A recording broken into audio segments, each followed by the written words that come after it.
लेकिन जब वक्फ पे विपक्ष की तरफ से विरोध किया जाता है तो सिर्फ धार्मिक पक्ष को लेकर के ही विरोध किया जाता है। धार्मिक पक्ष के अलावा भी वक्फ प्रबंधन का एक आर्थिक पक्ष है, एक सामाजिक पक्ष है, एक विधिक लॉ का पक्ष है और एक प्रशासनिक पक्ष है। हमेशा विपक्ष धार्मिक पक्ष को ही उठा करके, डरा करके, लोगों को बता करके कि आपका दरगाह चला जाएगा, आपके मस्जिद चले जाएंगे, इसी को उठाता है ताकि उनका वोट बैंक हमेशा उनके पास बना रहे कि मुस्लिम समुदाय सामाजिक और आर्थिक स्तर पर चुनौतियों से जूझ रहा है। लेकिन आश्चर्य की बात है अध्यक्ष महोदय कि विपक्ष इन वास्तविक मुद्दों पर चर्चा नहीं करना चाहता है, क्योंकि इससे उनके राजनीतिक षड्यंत्र और उनके प्रायोजित नैरेटिव पर प्रश्न चिन्ह खड़े हो जाते हैं कि सिंगापुर जैसे छोटे राष्ट्र जहां महज 200 वक्फ की संपत्तियां हैं, वहां पर संपत्ति से आय एक साल में 42 करोड़ से ज्यादा होती है। विश्व के कई देश ने समय रहते वक्फ के व्यवस्था में आवश्यक प्रशासनिक सुधार किए हैं और इसे समझने के लिए अगर हम 19वीं और 20वीं सदी में कुछ देशों के उदाहरण को देखेंगे तो हमें समझ में आएगा। तुर्की में 1925 में लगभग 3/4 जमीन, खेती की जमीन वक्फ के नाम थी। लगभग आधी से अधिक खेती योग्य भूमि वक्फ के नाम थी। ट्यूनीशिया में भी लगभग 1/3 और मिस्र में 1/8 भाग वक्फ के नाम था। कांग्रेस के शासनकाल में भी अलग अलग समय पर वक्फ के बिल लाए गए, लेकिन यथार्थ यह है कि उनके शासनकाल में जिस तरह से पारदर्शिता, जवाबदेही में लगातार कमी हुई है, इसके चलते अनेक भ्रष्टाचार के उदाहरण पहले भी माननीय सदस्यों ने बताए हैं, इस पर मैं ज्यादा नहीं कहूंगा। लेकिन जब ये मैं जरूर कहना चाहूंगा कि जब कांग्रेस पार्टी सत्ता में होती है तो प्रशासनिक सुधारों को व्यवहारिक तरीके से लागू करने का प्रयास करती है। मैं अति सम्मान पूर्वक यह कहना चाहता हूं कि वक्फ के मुद्दे पर जिस तरह से हमारे राष्ट्रीय अध्यक्ष चिराग पासवान जी के विरोध में फतवा लाया गया, अभी आपने भी सुना होगा समाचार पत्र के माध्यम से, तो उन लोगों को मैं ये जवाब देना चाहूंगा कि आप लोगों को उस पुत्र से शिकायत है जिसके पिता ने मुस्लिम मुख्यमंत्री बिहार में बनाने के लिए अपनी पार्टी के अस्तित्व को खतरे में डाल दिया था। लेकिन हमें भी पता है कि पटना में कितनी सारी संपत्तियां वक्फ के पास हैं, लेकिन पुत्र कह रहा है कि हम वक्फ का बिल आने नहीं देंगे, इसको बिहार में हम लागू नहीं होने देंगे और मुख्यमंत्री बनने का सपना पाले हुए हैं। अरुण भारती जी।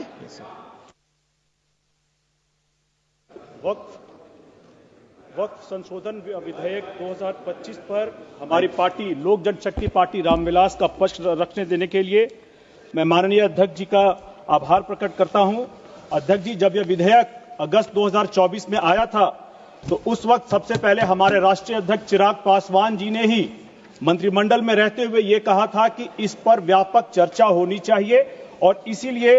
इस बिल को किसी समिति को भेजा जाए ताकि इस पे सभी प्रभावित पक्षों के राय को, विचार को जाना जाए। इस विधेयक का मूल उद्देश्य वक्फ संपत्तियों के प्रबंधन में पारदर्शिता, उत्तरदायित्व और न्याय संगत व्यवस्था को स्थापित करना है। और आपने देखा होगा अध्यक्ष महोदय कि वक्फ करने की जो 3 कंडीशंस हैं, उसमें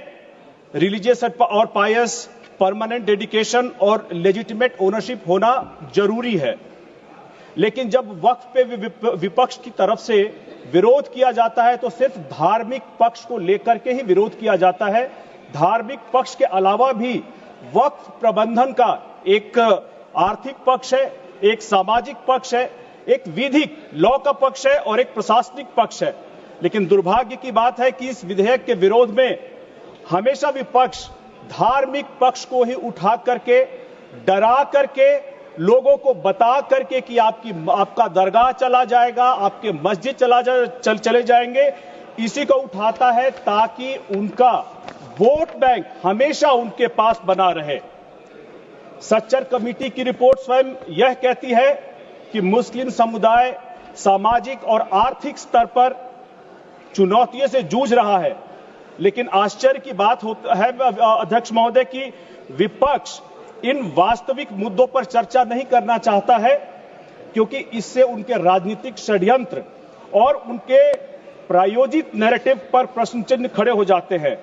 नहीं तो अध्यक्ष महोदय मुझे बताया जाए कि क्या बात है कि सिंगापुर जैसे छोटे राष्ट्र जहां महज 200 वक्फ की संपत्तियां हैं, वहां पर संपत्ति से आय एक साल में 42 करोड़ से ज्यादा होती है, लेकिन यहां सच्चर कमेटी के हिसाब से जहां 5 लाख की वक्फ की संपत्तियां हैं, जहां 6 लाख एकड़ से ज्यादा जमीन है, 1 करोड़ 20 लाख एकड़ से ज्यादा संपत्ति होने के बावजूद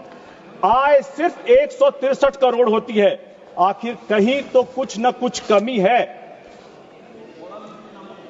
इस सदन का ध्यान मैं इस ओर आकर्षित करना चाहूंगा कि विश्व के कई देश ने समय रहते वक्फ के व्यवस्था में आवश्यक प्रशासनिक सुधार किए हैं, और इसे समझने के लिए अगर हम 19वीं और 20वीं सदी में कुछ देशों के उदाहरण को देखेंगे तो हमें समझ में आएगा। तुर्की में 1925 में लगभग 3/4 जमीन, खेती की जमीन वक्फ के नाम थी। अल्जीरिया में लगभग आधी से अधिक खेती योग्य भूमि वक्फ के नाम थी। टूनिशिया में भी लगभग 1/3 और मिस्र में 1/8 भाग वक्फ के नाम था। इन्हीं शासन व्यवस्थाओं ने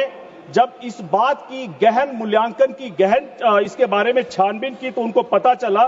कि ये अचल संपत्तियां ऐसी प्रकृति की बन चुकी हैं जहां से किसी भी प्रकार की सामाजिक और आर्थिक उत्पादक भागीदारी उनकी बिल्कुल खत्म हो चुकी है। ये संपत्तियां उस देश के आर्थिक विकास में अवरोधक रही हैं और उन वंचित वर्गों को भी लाभ नहीं दे रही हैं जिनके लिए इनका संगठन किया गया था। इसीलिए इसका समाधान निकालने के लिए तुर्की ने 1925 में सामाजिक, प्रशासनिक और संवैधानिक परिस्थितियों को ध्यान में रखते हुए वक्फ मंत्रालय का पुनर्गठन किया था। मिस्र में भी समय की आवश्यकता अनुसार वक्फ की संपत्तियों को राज्य प्रशासन के अंतर्गत लाया गया था। इन निर्णयों को संबंधित देशों ने उस समय राष्ट्रीय प्राथमिकताओं और जनहित को ध्यान में रखते हुए आवश्यक और उपयुक्त माना था। अध्यक्ष महोदय, यही सवाल आज हमें भी जानना है, हमें पूछना है, क्या भारत जैसे उदयमान होते हुए राष्ट्र को ऐसी समस्याओं के बारे में नीतिगत रूप से चर्चा नहीं करनी चाहिए, और चर्चा करके उन समस्याओं के बारे में कैसे हम इसे आगे लेकर चले, इसके बारे में हमें चर्चा करनी चाहिए। मैं ये नहीं कह रहा कि उन मुस्लिम देशों की तरह हमें कोई कठोर या क्रांतिकारी कदम उठाना चाहिए, लेकिन ईमानदार प्रयास हमारी तरफ से बहुत जरूरी है ताकि मुस्लिम समाज में जिसको हमारे अध्यक्ष चिराग पासवान जी आगे लेकर के चलना चाहते हैं, मुख्य धारा में जोड़ना चाहते हैं, चाहे वो दलित मुसलमान हो, चाहे अंसारी मुसलमान हो, राई मुसलमान हो, जुलाहा या पसमानदा मुसलमान हो,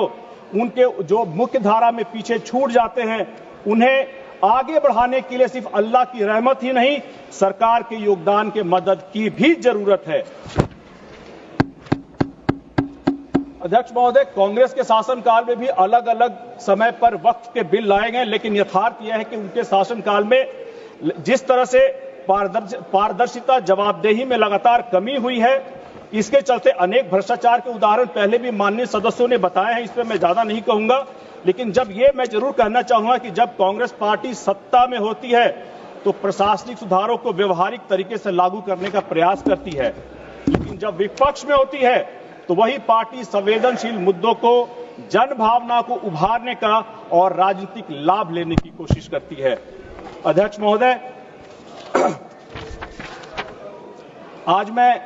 इस बिल पर बोलते हुए भारत रत्न डॉक्टर भीमराव अंबेडकर जी की उस संवैधानिक सोच की भी याद दिलाना चाहता हूं जिसमें उन्होंने भारत को एक धर्मनिरपेक्ष और सम्मानित राष्ट्र के रूप में परिकल्पना किया था और यह कहा था कि राज्य का कोई धर्म नहीं हो सकता है, मगर धर्म की आड़ में कोई भी संस्था कानून के ऊपर नहीं हो सकती है। अध्यक्ष महोदय, मैं अति सम्मान पूर्वक यह कहना चाहता हूं कि वक्फ के मुद्दे पर जिस तरह से हमारे राष्ट्रीय अध्यक्ष चिराग पासवान जी के विरोध में फतवा लाया गया, अभी आपने भी सुना होगा समाचार पत्र के माध्यम से, तो उन लोगों को मैं ये जवाब देना चाहूंगा कि आप लोगों को उस पुत्र से शिकायत है जिसके पिता ने मुस्लिम मुख्यमंत्री बिहार में बनाने के लिए अपनी पार्टी के अस्तित्व को खतरे में डाल दिया था, लेकिन आज जब वक्फ का बिल आया है, आपके समाज के लिए बिल आया है, तब आप उनके साथ खड़े हैं जिन्होंने उस वक्त मुस्लिम मुख्यमंत्री का विरोध किया था। अध्यक्ष महोदय, मैं अपनी बात को यह कहकर के समाप्त करना चाहूंगा। और जैसे पहले भी कहा गया था कि बिहार में इस वक्त पिता पुत्र में गजब विडंबना बनी हुई है। पिता ने इसी लोकसभा के सदन में कहा था 2010 में कि हमें भी पता है कि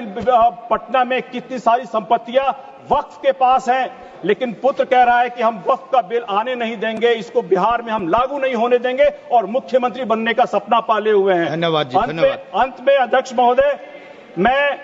मैं ये बताना चाहूंगा कि यह बिल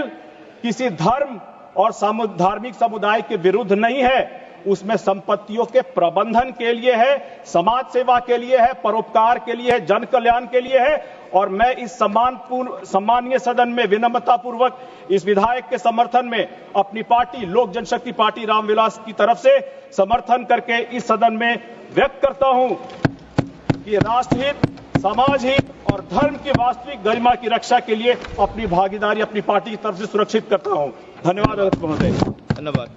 माननीय सदस्य श्री मोहिबुल्लाह जी।